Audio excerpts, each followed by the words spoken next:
Hello everyone, I welcome you once again to this channel Prabhavi competition. अब UP public service commission की जो ये mains की series चल रही है चलती रहेगी एंड जब तक कंप्लीट ना हो जाए पूरा बुक मैं कवर करा दूं। ठीक है, तो इसमें पिछले वीडियो में हमने 10 क्वेश्चन डिस्कस किए थे जो कि 2021 में पूछे गए जीएस 1 के पेपर से क्वेश्चन थे। Now we will discuss further 10 questions 11 to 20 and we will discuss them one by one. चलिए स्टार्ट करते हैं। सेक्शन बी है ये। ठीक है, पेपर जीएस पेपर 1 का जो कि 2021 में पूछा गया था यूपी पीसीएस के मेंस में। तो चलिए 11वां क्वेश्चन देखते हैं। ये क्वेश्चन डिस्कस करने से पहले कहूँगा कि अगर आप चैनल पर नए हैं तो जरूर सब्सक्राइब कर लीजिए, बेल आइकन को भी प्रेस कर लीजिए ताकि हमारे लेटेस्ट वीडियोस का नोटिफिकेशन आप तक पहुंचता रहे। चलिए 11 नंबर क्वेश्चन कहता है कि throw light on development of science and technology during the Gupta period. Gupta period में साइंस एंड टेक्नोलॉजी के ऊपर जो है जो ग्रोथ हुआ था उसको हमें डिस्कस करना है, उस पर लाइट डालना है, प्रकाश डालना है। सो देखिए आंसर में देखिएगा, गुप्त पीरियड जो है मिड लेट थर्ड सेंचुरी से लेकर 550 एडी तक अप्रॉक्सीमेटली ये था। It was the watershed period of ancient phase in Indian history. और कई बार जो है इसको जो golden period of ancient India भी कहा जाता है। ठीक है, Gupta period that is mid to late third century से लेकर 550 एडी तक अप्रॉक्सीमेटली माना जाता है। It was the watershed period of the ancient phase in Indian history. The period has witnessed all round development including sector of science and technology में भी काफ़ी ज़्यादा जो है इम्प्रूवमेंट देखने को मिला है, डेवलपमेंट देखने को मिला है। So the period has witnessed all round development including the sector of science and technology. Scientific discoveries and rationality made the Gupta period as golden period of ancient India. ठीक है, साइंटिफिक डिस्कवरीज जो मिली हैं and rationality की जो बात की गई है that has made the Gupta period as the golden period of ancient India. Now will discuss some of the reasons behind progress of science and technology during the Gupta period. So the regions are like enlightenment monarch like Chandragupta 1 and 2 and king like Samudragupta Kumar Gupta जो कि काफ़ी ज़्यादा जो है enlightened monarch थे। समुद्रगुप्त के बारे में आप जानते ही होंगे, he was a skilful person, कह सकते हैं कि बीना भी बजा लेते थे। ठीक है, और बहुत अच्छे कनकरर भी थे। चंद्रगुप्त सेकंड जो थे उनका art and architecture and literature में इंटरेस्ट, उनके समय के उनके जो नवरत्ना हुआ करते थे। तो ये सब किंग जो थे हिम दे देमसेल्फ हाईली इंडाइटेंड, तो इसकी वजह से जो है कहीं ना कहीं होना ही था ये ग्रोथ। एंड इसके अलावा जो प्रिवेलेंस ऑफ एजुकेशन, एजुकेशन जो है बुद्धिस्ट एजुकेशन कह लो। ठीक है, कुमार गुप्त के द्वारा नालंदा विश्वविद्यालय का जो है इस्टेब्लिशमेंट करना। तो प्रिवेलेंस ऑफ एजुकेशन तो था ही, उस समय का जो बुद्धिस्ट लर्निंग था वो फैला हुआ था। And support to all by states secular monarchs. ठीक है, मोनार्क जो था वो काफ़ी सेकुलर नेचर का था और स्टेट का सपोर्ट था, सबको था। ठीक है, सबको था, पूरी जनता को था, इसलिए जो है ना कहीं साइंटिफिक टेम्परामेंट जो है लोगों में जगा। Ages of scientist like Aryabhatta, Brahmagupta, Dhanvantari, ये बहुत बड़े जो है अपने आप में ही विद्वान थे। आर्यभट्ट की आर्यभट्टिया, ब्रह्मगुप्त एक बहुत बड़े खगोल पिंडीय जो स्टडी करते थे। ठीक है, बराह मिहिर थे। इसके अलावा धनवंतरी थे, आयुर्वेदा में काफ़ी ज़्यादा जो है इन्होंने काम किया।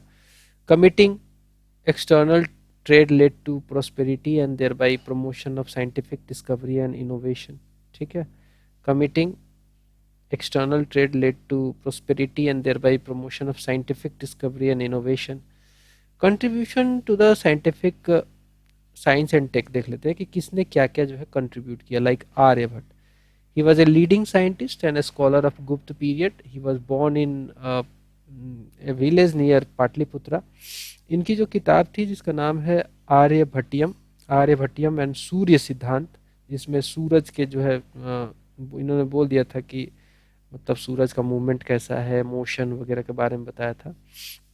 ही deduce the value of pi, pi की वैल्यू आज के जितनी है ना उतनी तो उस समय निकाल दी थी इन्होंने। प्लानिटरी मोशन के बारे में इन्होंने लिखा। He explain sun and lunar Eclipse.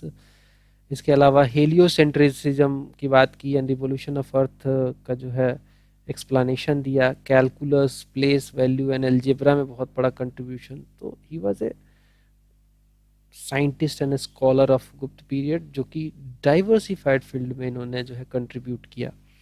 His books are very famous like Surya Siddhanta, Aryabhatiyam.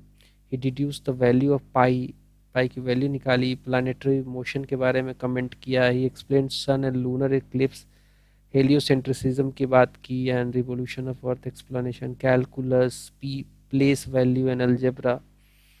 इसके अलावा Varaha Mihir, very important among the 9 jewels of Chandragupta Vikramaditya, Chandragupta द्वितीय भी कहते हैं इनको। इनके जो 9 जो दरबारी कवि थे, दरबारी जो ज्यूल्स थे, नवरत्ना जिसे कहते हैं, उसमें से एक थे। इनकी बुक्स देख लो, पंच सिद्धांत, बृहद संहिता, बृहद जातका, लघु जातका, बृहद और लघु जातका, बृहद संहिता, पंच सिद्धांता, ये सब जो है इंपॉर्टेंट इनके बुक्स है। ही was a leading astrologer who told many thing about universe. Astrologer थे, बहुत ग्रेट एस्ट्रोलॉजर में से एक थे ये। इसके अलावा Dhanvantari, Dhanvantari in his Navanitakam, Dhanvantari is in Navanitakam told about biology, human health के बारे में इन्होंने लिखा है, ठीक है। Dhanvantari in his Navanitakam, Navanitakam told about biology, human health etcetera. तो ये सब जो है बहुत अच्छे अच्छे जो है कंट्रीब्यूशन थे इनके। इसके अलावा जो है he is worship today as the pattern of god, pattern of god of all branches of medical science. Dhanvantari की पूजा की जाती है। He is worship today as pattern god of all branches of medical sciences. Ayurveda was his contribution, Ayurveda was his contribution, ठीक है। Coin minting, coin minting उस समय काफ़ी हाई प्लेस पे था, बहुत ही एडवांस स्टेज में था गुप्तों के समय में। गुप्तों का गोल्ड क्वाइन ले लो, सिल्वर ब्रोंज क्वाइन ले लो, जो कि डिफरेंट रूलर्स के द्वारा जो है निकाला गया था। It is all about the contribution to metallurgy. Metallic image of lord Buddha, Mehrauli का iron pillar which is still rustless, is a masterpiece of Guptas, कह सकते हैं। Temple architecture requires skill of calculation and technology to build it. Gupta heralded temple making like Dasavatara temple of I think it is located in Lakhimpur Kheri, and Hastya Ayurveda by Palkapya. Hastya Ayurveda by Palkapya contributed in development of Ayush, that is Ayurvedic, Yoga, Unani, Siddha and homeopathy. Thus the Gupta era, thus the Gupta era significantly contributed to the development of science and technology. ये हम conclusion में कह सकते हैं कि thus the Gupta era significantly contributed to the development of science and technology, making them scientifically literate monarchs, making them scientifically literate monarchs like Chandragupta I, Chandragupta II, Samudragupta. They all were, Kumar Gupta, they all were highly enthusiastic about the science and technology. We can conclude they were the literate monarchs. अगला सवाल देखिए, अगला सवाल कहता है कि how did the Indian renaissance movement of 19th century help in the development of India, describe करना है आपको। How did Indian renaissance movement of 19th century help in development of India, describe करना है आपको। तो देखो, इंडियन रेनेसा का father कहे जाते हैं राजा राम मोहन रॉय। सो यहाँ पे देखिएगा एक छोटा सा introduction. Indian renaissance refers to the water movement in modern history, ठीक है। बहुत सटीक और बहुत छोटा जो है इंट्रोडक्शन दिया गया है। Indian renaissance refers to watershed movement in modern history. Raja Ram Mohan Roy is called the father of Indian renaissance, okay. Raja Ram Mohan Roy is called the father of Indian Renaissance, who heralded new vision of rational thinking. Raja Ram Mohan Roy is called the father of Indian Renaissance, who heralded new vision of rational thinking, crusade against social evils via his literary arsenals. बहुत सारा comment किया इन्होंने social levels के against में। सती प्रथा को ख़त्म कराने में इनका बहुत बड़ा योगदान था। इसके अलावा जो ब्राह्मणिज्म कल्चर और आइडल्ट्री जो था, इसके अगेंस्ट में बहुत मूवमेंट चलाया इन्होंने। So Raja Ram Mohan Roy is called father of Indian Renaissance, who heralded new vision of rational thinking, crusade against social evils via his literary arsenals. Now we'll see some of the traits of Indian Renaissance. Some of the traits of Indian Renaissance. Number one, revival of ancient teachings go back to Vedas and its reinterpretation. Revival of ancient teachings go back to Vedas and its reinterpretation is trait of Indian Renaissance. Revival of ancient teachings go back to Vedas and its reinterpretation. A group of individuals was against social levels like child marriage, Sati practice वगैरह के against में थे. ठीक है. Revival of ancient teachings go back to Veda and its reinterpretation, ये जो है ये किया था किसने? दयानंद सरस्वती ने. A group of individual was against social evils like child marriage, Sati practice के अगेंस्ट में राजा राम मोहन रॉय थे. ठीक है. चाइल्ड मैरिज के अगेंस्ट में बहुत सारे लोग थे जैसे like Vidyanand. Indian philosophy to western world by Swami Vivekananda. ठीक है. Indian philosophy to western world by Swami Vivekananda. Swami Vivekananda का जो है 1893 का शिकागो का जो भाषण है काफ़ी इम्पोर्टेंट है. उन्होंने इंडियन फिलोसफी को जो है वेस्टर्न वर्ल्ड तक पहुंचाया.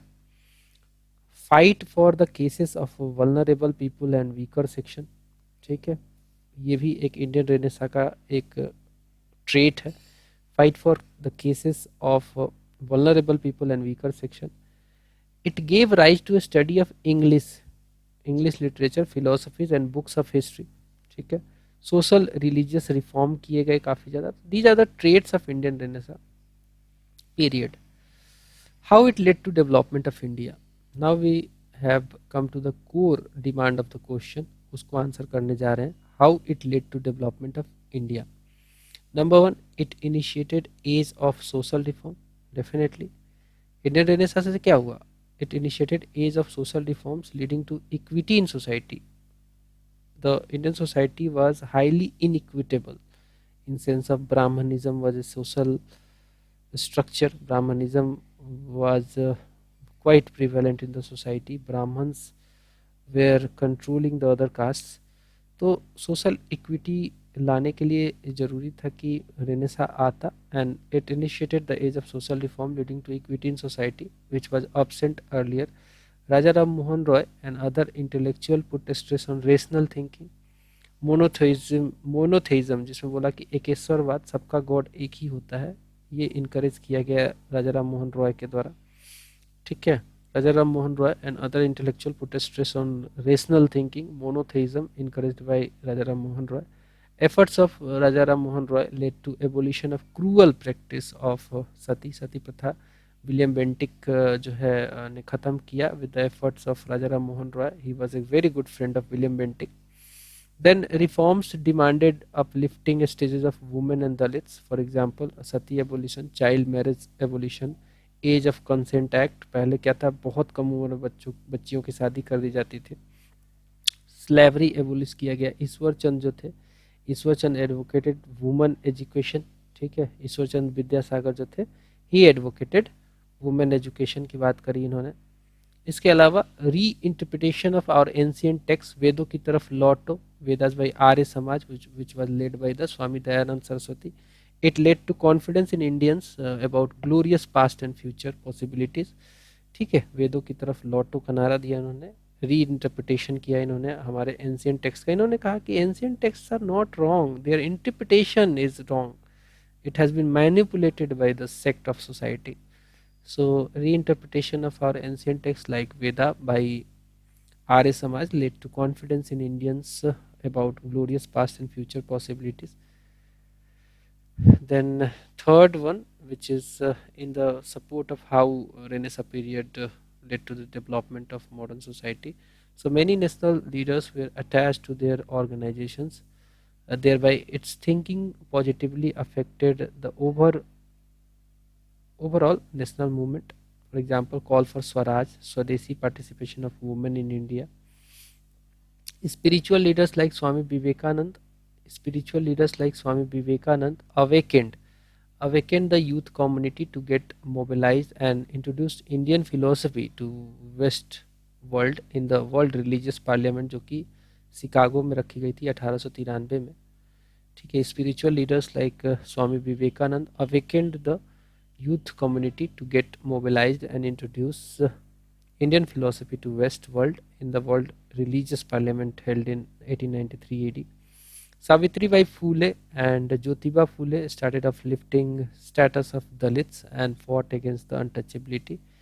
This is again a very good step. Savitribai Phule and Jyotiba Phule started uplifting status of Dalits and fought against untouchability. Thus, we can conclude that in 19th century, social religious movement in India affected various dimensions of society.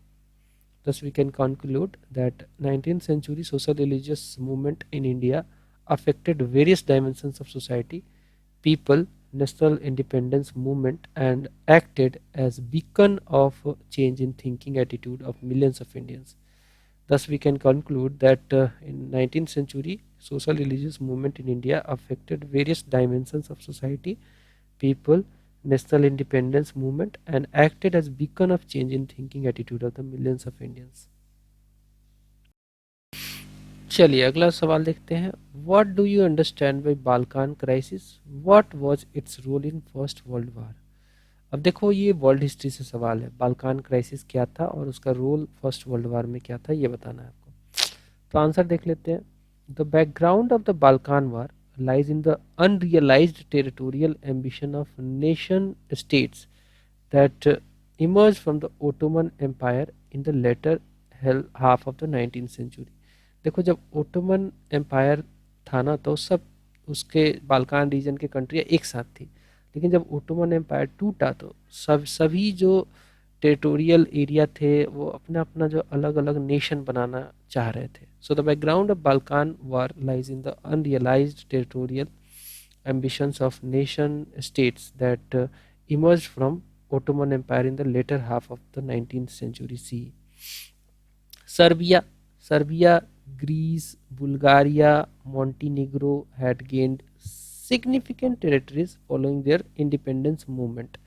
जब Ottoman empire टूटा तो Serbia, Greece, Bulgaria और मोंटीनिग्रो जैसे देश जो है खूब ज़्यादा इनको टेरिटरी मिला. ठीक है. They gain significant territories following their independence movement, but they sought more territories. अब देखो जितना मिला उतने में खुश नहीं थे, but they sought more territories from the weakened Ottoman controlled region of the Rumelia.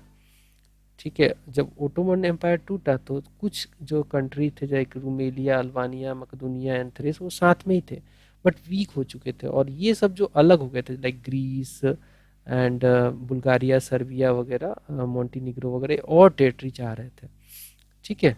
So but they sought more territories from the weakened Ottoman control region of Rumelia that comprised East Rumelia, Albania, Macedonia and Thrace. Balkan league was formed. एक Balkan league बनाई गई. Balkan league was formed, and its members were confident that under those circumstances an organized and simultaneous declaration of war to Ottoman Empire would be the only would be the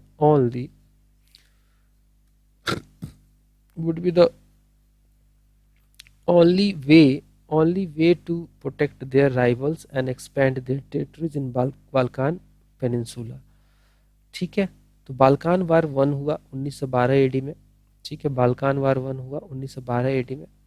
so in 1912 the 4 Balkan powers like Greece, Montenegro, Bulgaria and Romania जो थे दे attack Turki.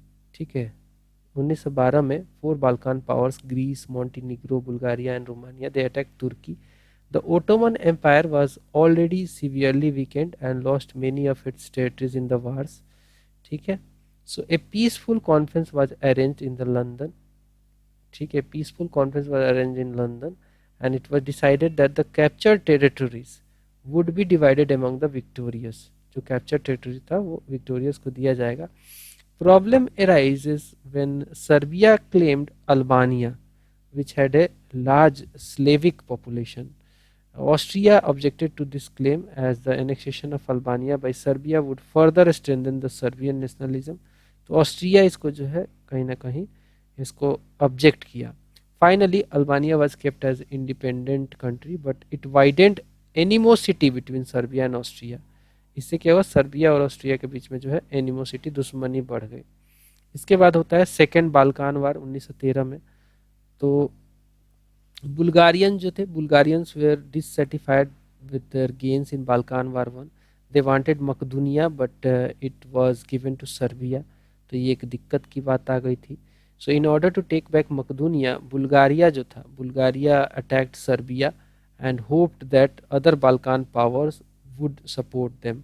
But Balkan जो थे they supported Serbia and Bulgaria हार गया उसमें. All three created animosity among nations and they got divided into two groups. एक था allied and axis. Finally जब वर्ल्ड वार वन हुआ 1914 से लेकर 1919 तक चला. तो जो बाल्कान क्राइसिस का बहुत बड़ा रोल था वर्ल्ड वार वन में.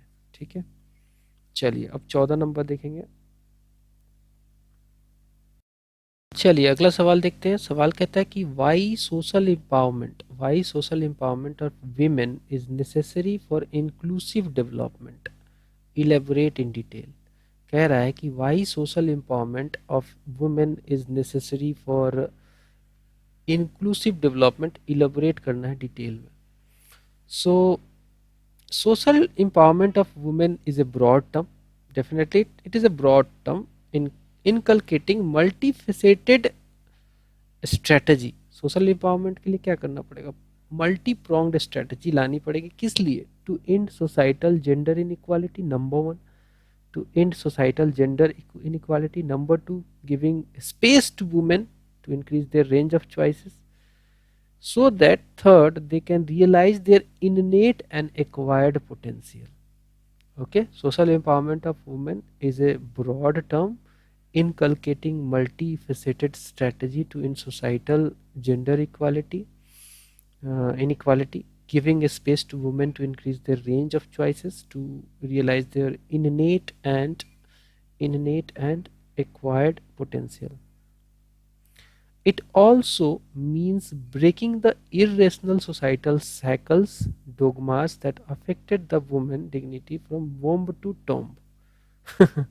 फ्रॉम वोम्ब टू टॉम, मतलब भ्रूण से लेकर टॉम तक जो है उनकी जो है ये डॉगमा जो है उनको प्रिवेंट करते हैं. It also means breaking the irrational societal cycles, dogmas that affected the women dignity from womb to tomb. Earlier also, earlier also, there were many social and religious movements that were interested in uplifting the social position of women's. For example, Rajaram Mohan Roy and other fought for societal evils like sati pratha, child marriages. Ishwar Chandra Vidyasagar fought for the women's education. And in modern time also, women are still facing challenges, but in lesser degree, or there is a change in methodology of exploitation. है, exploitation तो है, बस methodology बदल गई है, थोड़ी कम हुई है, मेथडोलॉजी बदल गई है. In India the recent global gender gap report जो कि 2022 में आया है, in India the recent global gender gap report जो कि 2022 में आया है, it reflects the poor status of social empowerment of women. ये क्या दिखाता है, ये हमें दिखाता है poor status of social empowerment of women.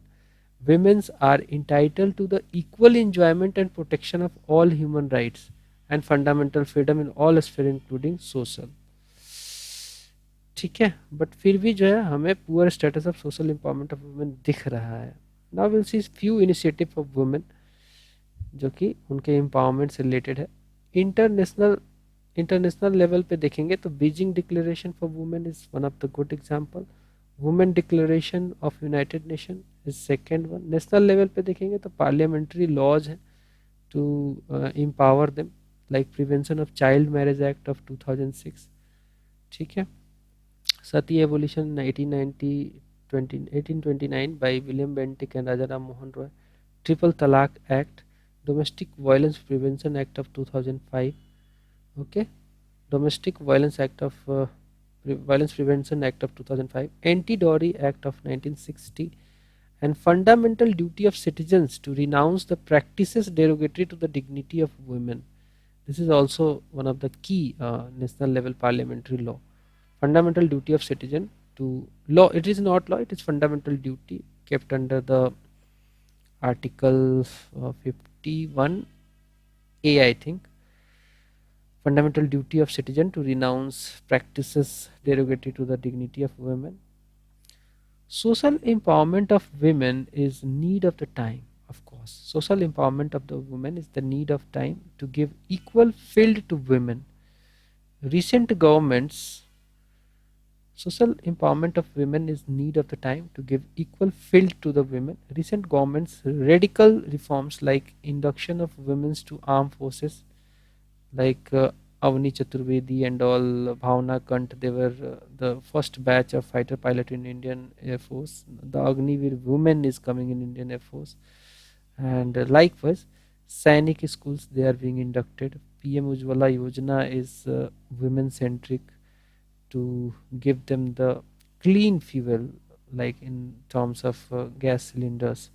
Startup and Stand Up India has positive bearing effect on the social empowerment. Okay. To achieve SDG 5, that is gender equality, to achieve SDG 5, that is gender equality, the social empowerment of women is necessary. To achieve SDG 5, that is gender equality, the social empowerment of women is necessary and inevitable. And inevitable, it will lead to inclusive development. We can't drive car only on one wheels. We require all efforts to make women empowered so that they walk side by side and lead ahead in society. चलिए अगला सवाल देखते हैं। अगला सवाल कहता है कि define globalisation, assess its impacts on rural social structure in India. ठीक है, ग्लोबलाइजेशन को डिफाइन कर देना है। ठीक है, ग्लोबलाइजेशन को डिफाइन कर देना है और एसेस करना है इसका इम्पैक्ट कहाँ पे, रूरल सोशल स्ट्रक्चर इंडिया में। So globalization refers to the process of rapid economic, cultural and institutional integration among the countries. ठीक है, ग्लोबलाइजेशन क्या है? Globalization refers to a process of rapid economic, cultural and institutional integration among countries. ठीक है, like कह सकते हैं कि नेशन से क्रॉस होल ग्लोब कह सकते हैं कि एक विलेज की तरीके से हो जाए। Globalisation refers to a process of rapid economic, cultural and institutional integration among countries. हम इसका इम्पैक्ट भी देख लेंगे। हम देखेंगे सबसे पहले कुछ और points, like it makes the world more accessible to everyone. It is based on the concept of global village, जो मैं बोल रहा था आपको। It makes the world more accessible to everyone. It is based on the concept of global village. India started its journey of globalization in the last decade of 20th century. India ने कब अपनी journey start की थी globalisation की? तो last decade 20th century में start की थी। Now we will see some of the traits of globalization. क्या क्या traits हैं ग्लोबलाइजेशन के, वो देख लेंगे। So number one, more accessible worlds, lesser say to boundaries. ठीक है, वर्ल्ड जो है मोर एक्सेसिबल हो जाएगा। Affected all spheres of human, social, economic and political, all sphere को अफेक्ट किया इसने। Free trade and liberalization is one of the trade. Women empowerment इसके थ्रू होता है। मिक्सचर ऑफ कल्चर देखने को मिलेगा। ग्लोबल इकोनॉमिक सप्लाई चेन हो जाती है। Economic reforms and increased collaboration भी आपको ट्रेड्स में नजर आएंगे। ठीक है, मोर एक्सेसिबल वर्ल्ड, लेशर से to boundaries, and affected all spheres of human, social, that is social, economic, political. Free trade and liberalization is one of the trait of globalization. Women empowerment, mixture of culture, global economic supply chain and economic reforms and increased collaboration. So globalization has affected rural social structure. Of course globalization ने affect किया है rural social structure को। कैसे, अब वो देखेंगे कैसे affect किया है। So prior to globalization, rural society was dominated by joint families. Globalization से पहले क्या था, या फिर urbanization से भी पहले क्या था ग्लोबलाइजेशन अर्बनाइजेशन में, देखोगे कि ज्वाइंट फैमिलीज का कॉन्सेप्ट हुआ करता था, but due to globalization cities attracted more villagers towards it, thereby it led to the fragmentation of families and more preference to nuclear family. So कह सकते हैं कि nuclear family is one of the result of globalization. So prior to globalization, rural society was dominated by joint families. Due to globalization, cities attracted more villagers towards it, thereby it led to fragmentation of families and more preference to nuclear family. Second देखेंगे, increasing westernization and open critical thinking are spreading to villages day by day. Now women of rural society are demanding rights, they plan small families. तो ये एक मतलब कि कह सकते हैं कि पॉजिटिव इम्पैक्ट है सोसाइटी के ऊपर, रूरल सोसाइटी के ऊपर ग्लोबलाइजेशन का. Increasing westernization and open critical thinking are spreading to village day by day. Now women of rural society are demanding rights, they plan small families. Next is globalization led to observance of new year celebrations, clothes, Chinese continental food, modern agricultural tech, etc., and to the rural society. Globalization led to observance of new year celebrations, clothes, Chinese continental food, modern agricultural uh, tech, etc., to the rural society. Globalization led to accessibility of mobile clinics. Globalization led to accessibility of mobile clinics, private schools, better service delivery, etc., to rural society. Here, proactive measures of government played an important role in transforming society. So कह सकते हैं कि globalization led to accessibility of mobile clinics, private schools, better service delivery, etc., to rural society. Here, proactive measures of government played an important role in transforming society. Migration of male member in search of a job led to feminization of agriculture and skewed sex ratio. ठीक है, skewed sex ratio and feminization of agriculture हुआ है, migration of male हुआ है जो job के search में गए हैं. Rational thoughts are being transported to rural areas by these migrants.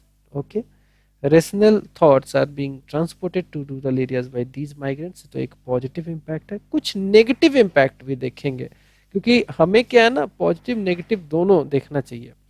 Negative effect देखेंगे, globalization threat to regional diversity, loss of local languages. ठीक है, ग्लोबलाइजेशन से क्या होता है, रीजनल डाइवर्सिटी जो है थ्रेट में आ जाती है, लॉस ऑफ लोकल लैंग्वेज एक एग्जांपल है. Migrants live poor life in cities. Cities में जब लोग जाते हैं, they live poor life like in slum, they are living agriculture as their profession.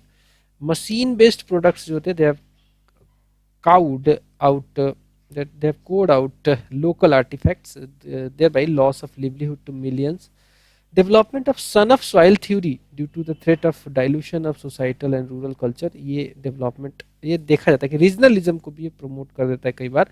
Development of son of soil theory due to threat of dilution of societal and rural culture. although although globalization has few negatives, but it forced the people to think rationally and act accordingly. Rural society now day by day becoming progressive. At the same, we need to protect local culture. At the same time, we need to protect our local culture too. चलिए 16 number सवाल देखेंगे. कहता है कि highlight the salient feature of India's population policy, जो कि सन 2000 में आई थी. Highlight the salient features of India's population policy, suggest some measures for population stabilization. Bharat की पॉपुलेशन जो है अभी वर्ल्ड में नंबर 1 है. ठीक है, we have already surpassed China. So highlight the salient features of India's population policy, जो कि सन 2000 की है, एंड सजेस्ट करना है कुछ measures for population stabilization. So national population policies जो 2000 में आई थी, it focused on providing a framework for policies on such as to stabilize the population by 2045. जो नेशनल पॉलिसी आई थी पॉपुलेशन के ऊपर सन 2000 में, it focused on the providing framework for policies on stabilizing the population by 2045, making family welfare people oriented, preventing and controlling all communicable disease also, achieving universal immunization of disease. तो इसमें mission इंद्रधनुष ने काफी अच्छा काम किया। Promotion of Indian system of medicine, that is Ayush. तो देखो population policy है बट कई सारी चीजें इसमें इंक्लूडेड है, लाइक हेल्थ इसमें इंक्लूडेड है, डिजीज प्रिवेंशन इंक्लूडेड है, डिजीज का मेन नाम आ रहा है। इसके अलावा promotion of delayed marriage for girls, girls की अगर 18 में ही शादी कर देते हो, 19 में ही कर देते हो, टू अर्ली टू मैरिज होता है। हालांकि लीगल एज है बट मतलब फीमेल को ना थोड़ा सा एक मैच्योरिटी होनी चाहिए, एक एज होना चाहिए ताकि एक मेंटल मैच्योरिटी आए और एक बॉडी भी उसकी जो है एडॉप्ट करे चीज़ों को। National population policy focuses on nutritional requirement, free and compulsory education up to the age of 14 years. तो ये तो हमारा कॉन्स्टिट्यूशन भी कहता है कि भाई 14 साल तक आप फ्री एजुकेशन प्रोवाइड करें। Emphasis on preventing sexually transmitted diseases, sexually transmitted disease को भी प्रिवेंट करना इसका एक वन ऑफ द फीचर था। अनवांटेड प्रेगनेंसीज को ख़त्म करना। 100% registration of birth, death, marriage and pregnancies, ये भी इसका एक कह सकते हैं कि मोटो था, ऑब्जेक्टिव है। Focus on maternal health and child health. 80% institutional delivery, जो कि हॉस्पिटल में हो, किसी आया वाया के हाथों ना हो। 100% डिलीवरी बाय ट्रेन्ड पर्सन, ठीक है। अगर आप घर पे भी करा रहे हो तो ट्रेंड पर्सन से कराओ। 80% तो इंस्टीट्यूशनल डिलीवरी होनी ही चाहिए, बट अगर आप मान लो कि आप करा रहे हो घर पे तो आप ट्रेंड पर्सन से कराओ, ठीक है। 80% इंस्टीट्यूशनल डिलीवरी हो जाए, 100% हो ट्रेंड पर्सन से, कोई भी ना करा दे। टू अचीव TRF यानी कि टोटल रेट ऑफ फर्टिलिटी जो है, फर्टिलिटी रेट जिसे कहते हैं, वो जो है वो 2.1 लाने के लिए ये लाया गया था। The replacement level is 2.1, that is why it is achieving this level is important. जो इन्फेंट मोर्टालिटी रेट है 1000 पे 30 से कम हो जाए, लेस देन 30 हो, और जो 1 लाख पे जो मदर्स का मोर्टालिटी रेट है वो 100 से कम हो। सो IMR shall be reduced to 30 and MMR shall be reduced to 100। Reward panchayat and जिला परिषद फॉर प्रोमोटिंग फैमिली नॉर्म्स। तो ये 15 इसके ऑब्जेक्टिव थे और कह सकते हैं it strive to change the mindset of the people, small family, happy family concept, focuses on women empowerment and adolescents. तो ये जो है इसके लिए जो है इसके कह सकते हैं कि लाया गया था इसको, ठीक है। कोर इसका जो है ऑब्जेक्टिव यही था, ठीक है। कोर ऑब्जेक्टिव कह सकते हैं यही था। मीजर्स ऑफ पॉपुलेशन स्टेबलाइजेशन क्या है भाई, मीजर्स क्या ला सकते हैं पॉपुलेशन स्टेबलाइजेशन के लिए? तो स्विचिंग टू मॉडर्न कॉन्ट्रासेप्टिव हो सकता है भाई, बिल्कुल हो सकता है, मॉडर्न कॉन्ट्रासेप्टिव प्रोसीजर, ताकि सेक्सुअली ट्रांसमिटेड डिजीज भी ना हो। Sensitivity and incentives and self control and focus on family planning. Awareness drive like हम दो हमारे एक campaign. Increasing marriage age of girls, ठीक है, 18 साल तो है और बढ़ाने की। New population policy is the need of time. Better reproductive health होगा इससे, ठीक है। Spread of education and women empowerment, adoption and changes in social outlook, increasing standard of living and women centric measures जो है लाए जा सकते हैं। According to the United Nations in April 2023, India to surpass China and already it has become the most populous country. Globally, the debate over population explosion has erupted after recent ecosystem assessment pointed to human population's role in driving other species into extinction and precipitating a research crunch. Recent National Family Health Survey 5 reflects better family planning and population stabilization sign. Bharat में अब थोड़ा सा stabilization आएगा population का। 17 number देखेंगे, चलिए 17 number सवाल देखेंगे। कहता है कि examine the nature of urbanization in India and discuss the social implication of fast pace of urbanization. क्या नेचर है अर्बनाइजेशन का भारत में और उसके सोशल इम्प्लीकेशन क्या है, जो कि काफ़ी तेजी से हो रहा है, मतलब अर्बनाइजेशन, उसके सोशल इम्प्लीकेशन क्या है। So about 377 million Indians, comprising about 31% of country's population, live in urban areas according to census 2011. Census 2011 की माने तो about 377 million Indians, comprising about 31% of country's population, live in urban areas according to the census of 2011. Okay. With increasing growth, the rate of urbanization will increase, क्योंकि हम जानते हैं कि जैसे growth होता है तो लोग जो है बेटर जो है लाइफ जीना चाहते हैं, एंड बेटर लाइफ जो है लोग परसीव करते हैं अर्बन एरिया में. So with increasing growth, the rate of urbanization will increase. Projection are that by 2030, about 40% of the population, that is 600 million population, and 60% of the population by 2050 will reside in urban area. 2030 तक 40% and 2050 तक 60% of the population will reside in urban area.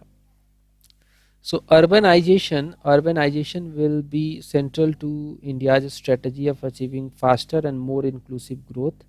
Okay, urbanization will be central to India's strategy of achieving faster and more inclusive growth agglomeration, because of agglomeration and densification of economic activities in urban agglomeration. Okay. ठीक है. Urbanization will be central to India's strategy of achieving faster and more inclusive growth because of agglomeration and densification of economic activities in urban agglomeration. Urbanization increase range of choices and awareness for entrepreneurship and employment compared to what is possible in dispersed rural areas.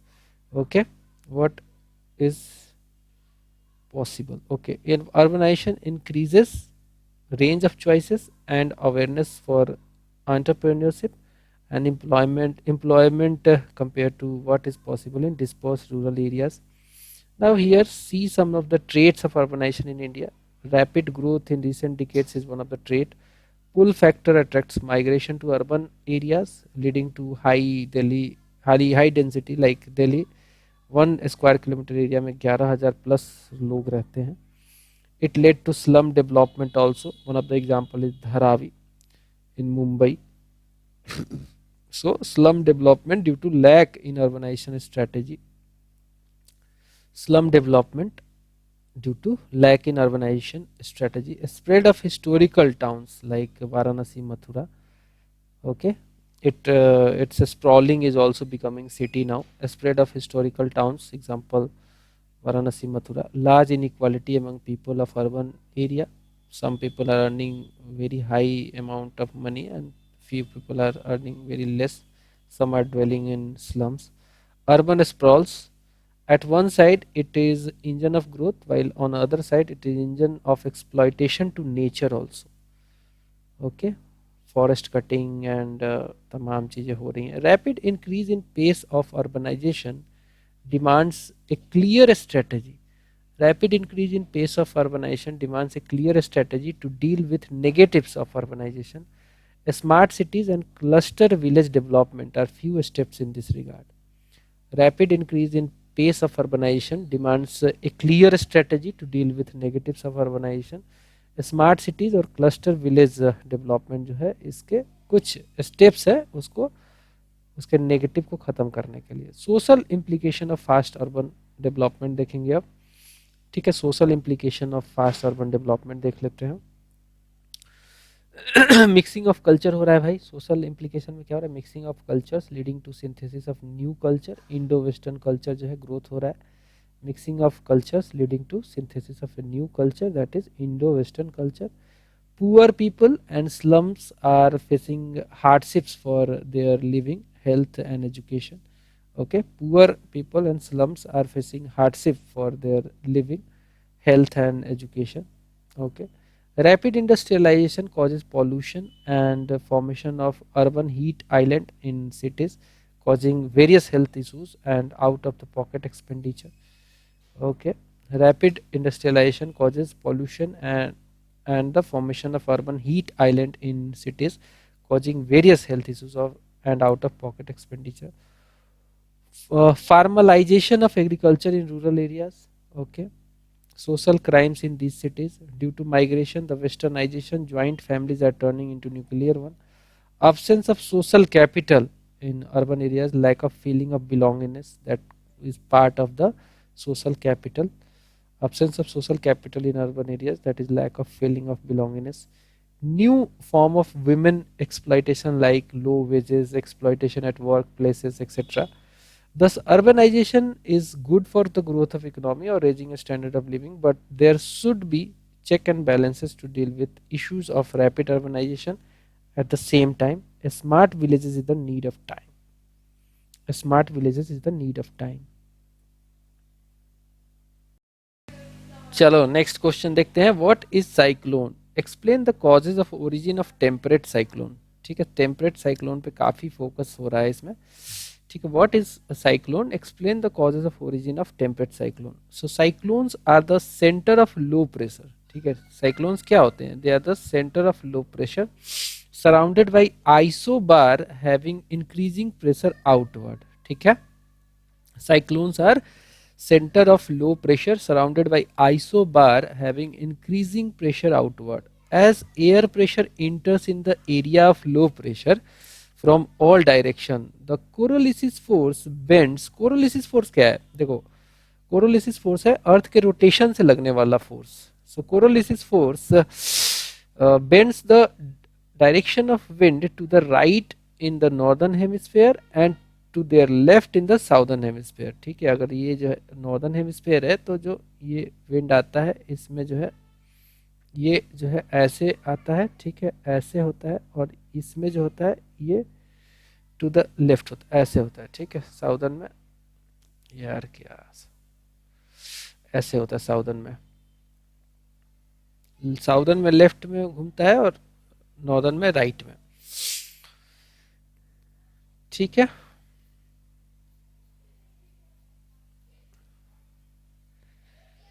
this creates anti-clockwise condition, rotation of winds in the northern hemisphere and clockwise rotation in the southern hemisphere. ठीक है, ऐसे हो चलता है. Northern hemisphere में low pressure का देख सकते हैं यहाँ पे आपका जो है ये क्या है, आपका नॉर्दर्न हेमिस्फीयर का विंड पैटर्न है. ठीक है, और साउदर्न हेमिस्फीयर का ऐसा रहता है. ठीक है, okay. Cyclones are characterized by inward spiraling winds that rotate about a zone of low pressure. Cyclones are characterized by inward spiraling winds that rotate about a zone of low pressure. Northern Australia में villis आती है, Caribbean sea में hurricane आता है, Chinese सी में typhoons आते हैं. ठीक है, नॉर्दर्न ऑस्ट्रेलिया में विली है, कैरेबियन सीज में हैरिकेन्स आते हैं, चाइना सी में टाइफून्स आते हैं. The convergence of two opposing out masses such as light tropical air mass and thick polar air mass जो है उसके वजह से जो है एक्स्ट्रा ट्रॉपिकल साइक्लोन्स बनते हैं. जिसे हम टेम्परेट साइक्लोन्स भी कहते हैं. So temperate cyclones are also known as extra tropical cyclones. This type of cyclone occurs outside the tropics. ये ट्रॉपिक्स के बाहर. हम जानते हैं कि ये 0 डिग्री लैटिट्यूड है तो 23.5 डिग्री नॉर्थ और 23.5 डिग्री साउथ, ये जो है इस जोन को जो है कहते हैं ट्रॉपिकल जोन. तो इससे बाहर होता है विथ लैटिट्यूड जो है रेंजेस 30 से 60. जो टेम्परेट साइक्लोन का जो लैटिट्यूड होता है वो 30 डिग्री से लेकर 60 डिग्री नॉर्थ और साउथ में होता है. By collision of warm and cold air masses, a wave-like structure is formed in which cold air masses in northwest direction while the warm air masses push the southeast direction. The cold air mass starts to push warm air. As a result, warm air starts to rise up and forms cumulus clouds, and when cold air mass overtakes warm air mass, the warm air mass is completely uplifted and cyclone जो है dissipate होता है. अब आप देख सकते हैं ये कुछ पैटर्न पिक्चर में. चलिए 19 नंबर सवाल देखेंगे. 19 नंबर सवाल कहता है कि describe the areas of UP describe the areas of UP affected by soil erosion and also identify the factors responsible for it. Soil erosion क्यों होता है? डिफॉरेस्टेशन एक कारण है, फ्लड एक कारण है, ठीक है, एंड इसके अलावा जो है डिग्रेडेड क्वालिटी ऑफ सॉइल, ये भी एक कारण है, टाइप ऑफ सॉइल भी एक कारण है। देख लेते हैं। Describe the areas of UP affected by soil erosion and also identify the factors responsible for it. So soil erosion refers to removal of the topmost layer of earth crust, that is called loose particles, that is called soils, that has capacity to sustain life. So soil erosion क्या है? Soil erosion refers to removal of the topmost layer of earth crust that has capacity to sustain life. क्योंकि agriculture हम उसी में करते हैं। The process of soil erosion is caused by natural agents action, like action of wind से भी soil erosion होता है, water से भी होता है, glacier से भी होता है, ठीक है। The process of soil erosion is caused by natural agents like action of wind, water, glacier, etc. It leads to removal of soil from one place to its deposition another place. Soil erosion is one of the type of soil degradation, ठीक है। In the state of Uttar Pradesh, the soil erosion is going issues. It is an ongoing issue as it degrades soil fertility. ठीक है, तो उत्तर प्रदेश में बहुत बड़ी problem है ये। Here two agents are very active. Uttar Pradesh की बात करें, एक तो विंड इरोजन से सॉइल इरोजन होता है, दूसरा जो है वाटर इरोजन से होता है, जिसमें गली इरोजन हो जाती है।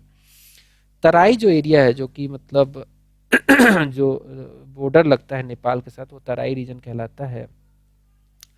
Terai area affected by water logging and flood thereby causing soil erosion, ठीक है। तराई रीजन में क्या होता है, देखो मैप पे अगर देखोगे तो this is the Terai region, see this is the this whole region is called Terai region and mainly affect होता है wind erosion and water logging की वजह से, ठीक है। So Terai area affected by water logging and flood thereby causing soil erosion. Agra, Mathura, Etawah affected by wind erosion, ठीक है। आगरा, मथुरा और इटावा में क्या होता है, सॉइल का इरोजन कैसे होता है? विंड इरोजन से होता है। Chambal river and its associated tributaries forms in the famous bad land topography called ravines, ठीक है। Ravines form due to gully erosion. Chambal river जो है and its associated tributary forms in famous bad land topography called ravines, ravines भी बोलते हैं इसको, form due to gully erosion. Water की वजह से गली इरोजन हुआ है और बहुत बैडलैंड टोपोलॉजी हो गई है। चंबल में डाकू छुपते थे इसी वजह से, ठीक है। तो ये आप देख सकते हैं, दिस इज इटावा रीजन, ये वाला आगरा, ये वाला है आगरा, मथुरा, इटावा रीजन, ये पूरा कह सकते हैं ये जो है विंड इरोजन से अफेक्टेड होता है। इटावा का कुछ पार्ट जो है गली इरोजन भी होता है, और ये रीजन तो देख ही सकते हैं, तराई वाला फ्लड आता रहता है तो वाटर लॉगिंग की वजह से होता है। Regions of UP affected by soil erosion देख लेते हैं। Regions of UP affected by soil erosion, उसमें अच्छा ये ऊपर वाला जो मैप था वो देख लिया हमने। अब देखते हैं factors responsible for soil erosion, क्या क्या कारण है जो जिसकी वजह से सॉइल इरोजन होता है। उसमें पहला कारण है faulty agriculture method, faulty agricultural method. Excessive irrigation भी एक कारण है, लीड्स टू सॉइल इरोजन। आप फ्लड इरिगेशन करेंगे तो सॉइल इरोजन होगा, फॉल्टी एग्रीकल्चर मेथड से भी होगा, ठीक है। आपने ठीक है एक्सेसिव इरिगेशन कर दिया तब भी होगा। ग्रेजिंग अगर आप इंटेंस लेवल पे करवा रहे हैं, बिल्कुल आप घास छोड़ ही नहीं रहे हैं, बिल्कुल चर जा रहे हैं आपके मवेशी, तो क्या होगा, जो सॉइल जो है एक्सपोजर में आएगा और उस पर कोई भी विंड आया तो उड़ा ले जाएगा सॉइल को, या फिर कोई वाटर लॉगिंग हुई, वाटर रनिंग वाटर गया तो सीट इरोजन हो जाएगा। This leads to loosing of soil leading to soil erosion. तो आप जो होता है ना, घास फूस जो होता है ना, सॉइल को पकड़ के रखते हैं, उनकी जड़ें जो है सॉइल को पकड़ के रखती है। लेकिन अब घास ही चरवा दोगे, ग्रेजिंग करवा दोगे तो क्या होगा। Next cause is deforestation weakens the bonding between roots and soils, leads to wind and water erosion, ठीक है, वही बात है यहाँ पे। डिफॉरेस्टेशन भी एक कारण है, deforestation weakens the bonding between roots and soil, leads to wind erosion या फिर वाटर इरोजन भी होता है इसकी वजह से। इसके अलावा sand mining is one of the cause. Sand mining in imbalanced way, अगर सैंड माइनिंग हो रही है और इम्बैलेंस्ड वे में हो रही है, this leads to faster flow of water river, leads to larger erosion. Intense flow of winds भी एक कारण है, इंटेंस फ्लो ऑफ विंड्स भी एक कारण है। sand mining and in imbalance way leads to faster flow of water river leads to larger erosion, intense flow of wind भी एक कारण है, गली इरोजन, ठीक है, गली erosion is the main feature in Chambal river, ठीक है, लीडिंग टू बैडलैंड टोपोग्राफी, तो ये सब कुछ कारण हमने देखे। Land restoration, land restoration, good agricultural practices, reforestation, regulated grazing, ठीक है, land restoration, good agricultural practices, reforestation, regulated grazing इसके अलावा stringent sand mining rules, mulching, water shed management, check dams are techniques to handle soil erosion. क्या कर सकते हैं हम, land restoration कर सकते हैं, गुड एग्रीकल्चरल प्रैक्टिसेस कर सकते हैं, रीफॉरेस्टेशन करेंगे, रेगुलेटेड ग्रेजिंग एक्टिविटी करेंगे, स्ट्रिंजेंट लॉ लेके आएंगे सैंड माइनिंग से related rules, mulching, mulching means what, mixing of straw like paddy straw and all in soil is called mulching, watershed management करेंगे, check dams बनाएंगे। Next देखिए, next कहता है कि what are the means of irrigation in UP, what are the means of irrigation in UP, discuss the role of irrigation in agricultural development. What are the means of irrigation in UP, discuss the role of irrigation in agricultural development. फिर से सुनिए, what are the means of irrigation in UP, UP में irrigation का means क्या क्या है, discuss the role of irrigation in agriculture development. तो UP में सबसे ज़्यादा जो इरिगेशन होता है वो ट्यूबवेल से, पॉन्ड नहीं अपना, चलिए देख लेते हैं, ट्यूबवेल से सबसे ज़्यादा होता है, ठीक है, 74.9%। खैर देख लेते हैं, चलिए, अपार्ट फ्रॉम नेचुरल प्रिसिपिटेशन, जो कि हम मानसून पे डिपेंड हो जाते हैं कि बारिश होगी, various artificial source of irrigation area available in our state that is UP, ठीक है, apart from natural precipitation various artificial sources of irrigation area available in our state, net irrigated area जो है स्टेट में वो approximately 145.57 lakh hectare है, जो कि बहुत है। नेट इरिगेटेड एरिया जो है हमारे स्टेट में वो 145.57 लाख हेक्टेयर है, जो कि बहुत अच्छी खासी है। वेरियस सोर्सेस ऑफ इरिगेशन देख लेंगे, नंबर 1 कैनल इरिगेशन है, 15.2% इरिगेशन कैनल से हो जाते हैं। वेरियस सोर्सेस ऑफ इरिगेशन देखेंगे तो 15.2% जो है कैनल इरिगेशन से हो जाता है, ट्यूबवेल से हो जाता है 74.9% इरिगेशन, ठीक है, कैनल से कितना होता है 15.2%, ट्यूबवेल से 74.9%, वेल्स से, वेल्स यानी कि कुएं वगैरह जो होते हैं, wells, lakes, ponds and other से थोड़ा ही होता है 9.9%। तो सबसे ज़्यादा जो इरिगेशन है वो ट्यूबवेल से होता है, दैट इज 74.9%, बाकी कैनल से 15.2% and wells, lakes, ponds and other sources से होता है 9.9%। पॉन्ड इरिगेशन से देखेंगे तो reasons while water tables are higher, वहाँ पे जहाँ पे वाटर टेबल हायर है तो पॉन्ड इरिगेशन हो देखने को मिलता है आपको, जैसे कि dhekli, rahat, charsa are taken extract water, mid Gangetic valley region covering parts of Gonda, Bahraich, Basti, Sultanpur, Pratapgarh और मऊ जैसे जो जिले हैं, ठीक है, मिड गंगेटिक वैली रीजन जो है covering parts of Gonda, Bahraich, Basti, Sultanpur, Pratapgarh, Mau वगैरह जैसे जिले। इसके अलावा ट्यूबवेल इरिगेशन से आप देखेंगे कि मैक्सिमम इरिगेशन इसी से होता है, मेनली जो वेस्टर्न यूपी है लाइक मेरठ, मैनपुरी, फिरोजाबाद, इटावा, फरुखाबाद, बुलंदशहर, अलीगढ़, ये सब जो है यहाँ से ट्यूबवेल इरिगेशन से होता है। मेन इरिगेशन का सोर्स यही है, 74 पॉइंट समथिंग परसेंट है। Both private and government based tubewells भी अवेलेबल है इस रीजन में, like Meerut, Mainpuri, Firozabad, Etawah, Farrukhabad, Bulandshahr, Aligarh. Irrigation by canals देख लेंगे, जो कि 15.2% इरिगेशन होता है यहाँ से।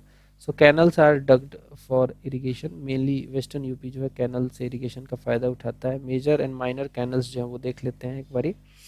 तो मेजर और माइनर कैनल्स जो हैं, माइनर कैनल्स जो हैं यूपी में वो देख लेते हैं। ईस्ट यमुना कैनल है, हिंदन यमुना दोआब में पड़ता है, ठीक है, ईस्ट यमुना कैनल। इसके अलावा अपर गंगा कैनाल है, 298 किलोमीटर लंबा है, ये मेनली वेस्ट यूपी को कवर करता है। ईस्ट यमुना कनाल हो गया, अपर गंगा कैनल हो गया, फिर आगरा कैनल है। इसके अलावा लोअर गंगा कैनल है, शारदा कैनल है, लॉन्गेस्ट है, ये लार्ज कैनाल है, ये 9961.3 किलोमीटर का है। इतना नहीं होगा, ये 9 एक हटा दो, 961.3 किलोमीटर है Sharda canal, longest and largest है ये। ये फैजाबाद जौनपुर रीजन में। इसके अलावा बेतवा कैनाल है, धसन कैनाल है, केन कैनाल है, इनसे भी इरिगेशन होता है। तो ये सारे मेन कैनाल है। ठीक है, सबसे बड़ा शारदा कैनाल है। ठीक है, इसके अलावा देखेंगे कि west UP maximum density of canal है वेस्ट यूपी में। ठीक है, वेस्ट यूपी में देखेंगे कि मैक्सिमम डेंसिटी है कैनल से इरिगेशन का। इरिगेशन जो है इस तरीके की कैनल की इंश्योर करती है कि लार्जर एग्रीकल्चरल प्रोडक्टिविटी हो। It helps in assured irrigation. Canal जो है एस्योर्ड इरिगेशन को एस्योर करता है। मल्टीपर्पस रिवर वैली प्रोजेक्ट्स भी हैं, लाइक गंगा प्रोजेक्ट है। ठीक है, रिहंद प्रोजेक्ट है, ओबारा प्रोजेक्ट है, और इसके अलावा माता तीला प्रोजेक्ट है। ठीक है, मल्टीपर्पस रिवर वैली प्रोजेक्ट भी हैं, जैसे कि गंगा प्रोजेक्ट है, रिहंद प्रोजेक्ट है, ओबारा प्रोजेक्ट है, माता टीला प्रोजेक्ट है। अब हम देख लेंगे कि रोल ऑफ इरिगेशन क्या है एग्रीकल्चरल डेवलपमेंट में। एग्रीकल्चरल डेवलपमेंट में रोल क्या है इरिगेशन का, एग्रीकल्चर डेवलपमेंट में देख लेंगे इरिगेशन का रोल क्या है। बहुत बड़ा रोल है भाई। विदाउट वाटर जो है एग्रीकल्चर क्या होगा, नथिंग है, नॉट पॉसिबल होगा। ठीक है, विदाउट वाटर एग्रीकल्चर पॉसिबल है क्या, नहीं, नहीं पॉसिबल है। So without water agriculture is not possible. Irrigation maintain करता है सॉइल मॉइस्चर को, देयर बाई हेल्प करता है prevention of agricultural drought. Assured irrigation जो है वाटर क्रॉप्स को चाहिए, मोर यील्ड होता है। Like water crop guzzling crops जैसे होते हैं कि अपना यूपी में देखोगे तो गन्ने की खेती ज़्यादा होती है, उसको वाटर चाहिए बहुत ज़्यादा, तो इससे उसकी यील्ड बढ़ती है। दैट उसकी वजह से जो है फार्मर्स रिच होते हैं and fulfilment of nutritional target होता है। The Bundelkhand regions lack soil moisture poor agriculture yield. ठीक है, बुंदेलखंड का जो रीजन है वो सॉइल मॉइस्चर की कमी है, पुअर एग्रीकल्चरल यील्ड होता है, जिसकी वजह से irrigation projects also fulfils the water demand. ठीक है, इरिगेशन प्रोजेक्ट से क्या होता है, वाटर डिमांड की जो है आपूर्ति होती है। सो कह सकते हैं कि agriculture is the base of a state economy. ठीक है, एग्रीकल्चर क्या है, स्टेट इकोनॉमी का मेन बेस है। And this sector requires assured irrigation and it contributes to doubling farmer income. Agriculture is base of a state economy. ठीक है, agriculture is base of a state economy and this sector requires assured irrigation and it contributes to doubling farmers income.